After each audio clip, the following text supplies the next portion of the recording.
কোচ ৰাজবংশী উন্নয়ন পৰিষদৰ পৰা কোচ ৰাজবংশী জনগোষ্ঠীৰ কৃষ্টি সংস্কৃতি তথা নৃত্য গীত সমূহ প্ৰচাৰ প্ৰসাৰৰ বাবে এক কৰ্মশালা আয়োজন কৰা হৈছে। যোৱা বিত্তীয় বৰ্ষৰ 22-23 বিত্তীয় বৰ্ষৰ পৰা 50 লাখ টকা পুঁজিৰে এই কৰ্মশালা আয়োজন কৰা হৈছে।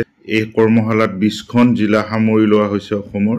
যিখিনি জিলাত কোচ ৰাজবংশী নৃত্য গীতৰ বা কোচ ৰাজবংশী লোককৃষ্টি প্ৰায় বিলুপ্ত হৈছে সেই জিলাসমূহক আমি সামৰি লৈছো। প্ৰথম পৰ্যায়ত আমি 7 তাৰিখৰ পৰা 13 তাৰিখলৈ আমি 5খন জিলাত আমি এই কৰ্মশালা আয়োজন কৰিছো। এই 5খন জিলা হৈছে তিনিচুকীয়া, নলবাৰী, ৰঙিয়া, লখিমপুৰ আৰু নগাঁও। 13 তাৰিখে ইয়াত সামৰণি হ'ব আৰু 14 তাৰিখৰ পৰা আকৌ এটা আমি 5খন জিলাত দ্বিতীয় পৰ্যায়ত আমি আৰম্ভ কৰিছো। এই জিলাখন হৈছে ডিব্ৰুগড়, বজালী, বিশ্বনাথ, ঢকুৱাখানা আৰু বোকাখাত। 20 তাৰিখে ইয়াত সামৰণি পৰিব। পুনৰ তৃতীয় পৰ্যায়ত 21 তাৰিখৰ পৰা 27 তাৰিখলৈ আমি এই কৰ্মশালা আকৌ আয়োজন কৰিম। তৃতীয় পৰ্যায়ত শিৱসাগৰ আৰু নাজিৰা একেলগে হ'ব। তেজপুৰ, জোনাই, মাজুলী আৰু যোৰহাট এই 5খন জিলাত আমি এই কৰ্মশালা তৃতীয় পৰ্যায়ত কৰিম আৰু 27 তাৰিখে সামৰণি পৰিব। একেবাৰে শেষত আমি চতুৰ্থ পৰ্যায়ৰ যিটো আমাৰ শেষৰটো কৰ্মশালা আমাৰ 28ৰ পৰা 3 আগষ্টলৈ হ'ব আৰু চৰাইদেউ, দৰং, ধেমাজি, গহপুৰ আৰু গোলাঘাটত আমি অনুষ্ঠান কৰিম। কৰ্মশালা অনুষ্ঠানটিৰ সামৰণি 3 তাৰিখে পৰিব।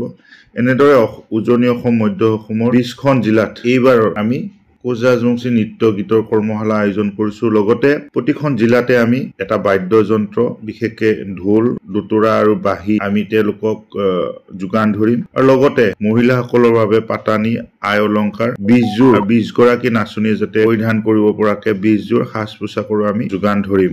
এনেধৰণে এইবাৰ আমি প্ৰয়াস কৰিছো যে অসমৰ প্ৰতিখন জিলাতে যাতে কোচ ৰাজবংশী লোকনৃত্য নতুন প্ৰজন্মৰ মাজত আমি আগবঢ়াই লৈ যাব পাৰো আৰু যিবিলাক জিলাত প্ৰায় আমাৰ লোককৃষ্টিসমূহ বিলুপ্তিৰ পথত বা নোহোৱা হ'ব ধৰিছে সেই জিলাসমূহত পুনৰ আমি যাতে আমাৰ লোককৃষ্টিসমূহ জীয়াই তুলি নতুন প্ৰজন্মৰ মাজলৈ বা অহা প্ৰজন্মৰ মাজলৈ আমি লৈ যাব পাৰো তাৰ এক প্ৰয়াস। এইখিনি আমি এই বিত্তীয় বৰ্ষত উন্নয়ন পৰিষদৰ তৰফৰ পৰা কোচ ৰাজবংশী সন্মিলনী জিলাসমূহৰ জৰিয়তে আৰু লগতে এই গোটেই কৰ্মশালাটো পৰিচালনা কৰিছে কোচ ৰাজবংশী কালচাৰ ছ'চাইটি। আশা ৰাখিছো অসমৰ যি 20খন জিলাত আমি কৰ্মশালা আয়োজন কৰিছো এই 20খন জিলাৰ পৰাই যেন এক নতুন দিশলৈ আগবাঢ়ে। আমাৰ লোককৃষ্টিসমূহ যাতে আমি বিশ্ব দৰবাৰত লৈ যাব পাৰো তাৰ কাৰণে আহি থকা সময়ত আমি এনেধৰণৰ কাম কৰি যাব লাগিব। পুনৰ সকলোকে মই ধন্যবাদ জনাইছো।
আৰু কাণ ভৰা পিন্ধি চাম ঝুনুকা